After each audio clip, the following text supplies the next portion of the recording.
Assalamualaikum warahmatullahi wabarakatuh. Kembali lagi di Sago FM, radionya anak psikologi kekinian. Pernah nggak sih teman-teman di sini tuh merasakan ketika berada di sekelompok orang gitu ya, lagi berkumpul-kumpul nih, lagi kongko atau nongkrong sama teman-temannya, tapi pikirannya nggak di situ. Kayak gitu ya, lagi kumpul bareng nih sama teman-teman, lagi membahas apapun itu, tapi perasaannya kok I'm not here gitu. Aku tuh nggak di sini, kemana-mana gitu. Merasa tidak bisa menyatu dengan lingkungan sekitar, tidak bisa membaur nih dengan teman-teman yang lain. Atau mungkin nih teman-teman punya perasaan bahwa sebenarnya saya sudah mendapatkan apa yang saya inginkan. Semuanya sudah saya dapatkan, tapi ada aja yang kurang. Masih merasa apa ya? Ada yang nggak nyaman, ada yang mengganjal gitu. Padahal kalau kita dilihat secara fisiknya apapun sudah terpenuhi gitu. Misalnya punya uang banyak, punya teman banyak, gadget terbaru, terus kuliahnya lancar, atau bisa kerja di tempat yang enak, gaji besar. Tapi ada hal yang mengganggu, yang merasa bahwa sepertinya pencapaian saya masih kurang nih, dan nggak paham sebenarnya apa sih yang saya kurangi dari sini gitu. Padahal secara materi mungkin saya mendapatkan semuanya, tapi secara emosi ada hal yang kita masih kekurangan. Pasti sering ya teman-teman ya, terutama untuk anak-anak remaja nih, biasanya di usia 17-18 nih sering banget nih mengalami hal kayak gini gitu. Padahal punya teman banyak, punya teman main banyak, punya teman nongkrong banyak, tapi ada hal yang membuat kita merasa bahwa tetap aja tuh ngerasanya kayak nggak punya temen, ngerasa nggak ada yang memahami, ngerasa nggak ada yang ngertiin diri kita. Cie. Ya kan, itu problemanya anak-anak zaman, bukan anak zaman ya, problemanya remaja-remaja zaman sekarang. Nggak zaman sekarang sih, zaman dulu juga seperti itu. Itu jadi atau mungkin nih ketika teman-teman kumpul bareng, harapannya kan ngobrol ya, cerita-cerita, tapi pada sibuk dengan gadgetnya masing-masing, sibuk dengan main gamenya masing-masing, sibuk dengan apa ya chattingannya masing-masing kayak gitu ya. Jadi kayak kumpul cuman sebatas status kumpul gitu, tapi tidak ada percakapan, tidak ada interaksi sosial di situ. Nah, kalau teman-teman merasa nih punya hal yang seperti itu, bisa jadi teman-teman sedang mengalami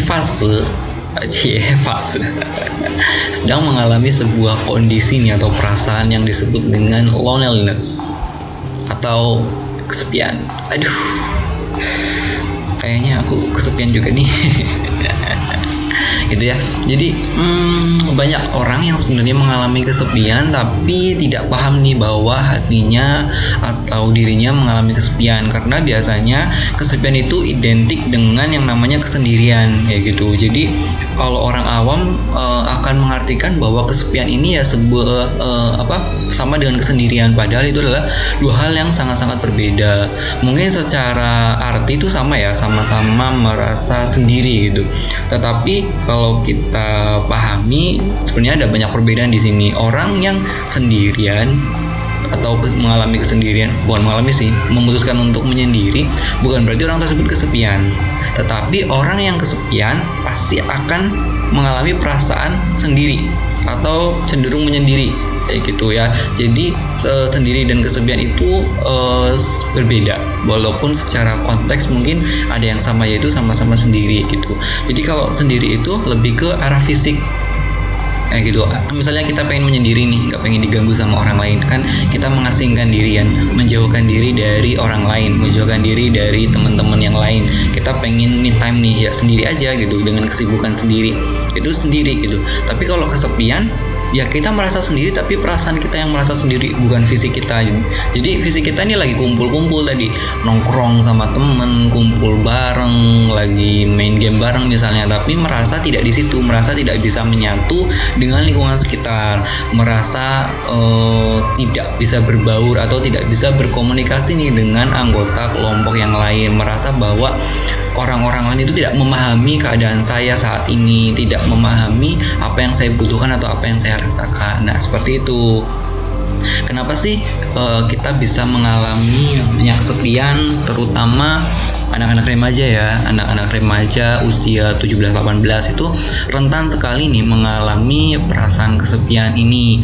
Nah, ada banyak hal sih yang mendasari kesepian ini. Bisa jadi mungkin dari keluarganya tidak memberikan perhatian yang lebih, tidak memberikan kasih sayang yang diharapkan dari si anak ini, atau bisa jadi memang dari lingkungan sosialnya nih, teman-temannya terlalu mengedepankan kelompok nih, sehingga nilai-nilai individu kurang terekspos nih kayak gitu. Atau mungkin kita juga punya support system yang kurang bagus nih. Artinya apa? Artinya kita tidak bisa mengembangkan karakter pribadi kita nggak punya namanya prinsip. Akhirnya kita hanya ikut-ikutan teman-teman yang lain, dan kita tidak dipahami oleh orang-orang sekitar karena tadi pahamnya adalah pahamnya nilainya adalah punya kelompok. Jadi paham atau nilai atau prinsip individu kurang dihargai, itu bisa jadi juga. Dan banyak hal sebenarnya yang mengakibatkan perasaan kesepian ini. Ada macam-macam, tergantung dari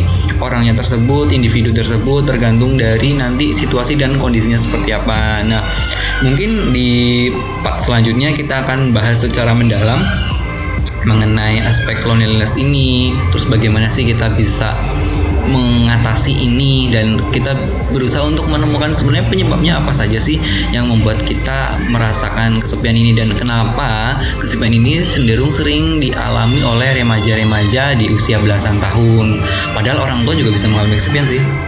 Ya, orang tua bisa mengalami kesepian, orang dewasa juga bisa, tapi cenderung lebih seringnya intensnya di masa-masa remaja karena di masa pencarian identitas diri. Nah, ini kaitannya juga dengan nanti perkembangan manusia. Oke, pokoknya stay tune terus di channel ini, nantikan notifikasi selanjutnya. Don't go anywhere. Assalamualaikum warahmatullahi wabarakatuh.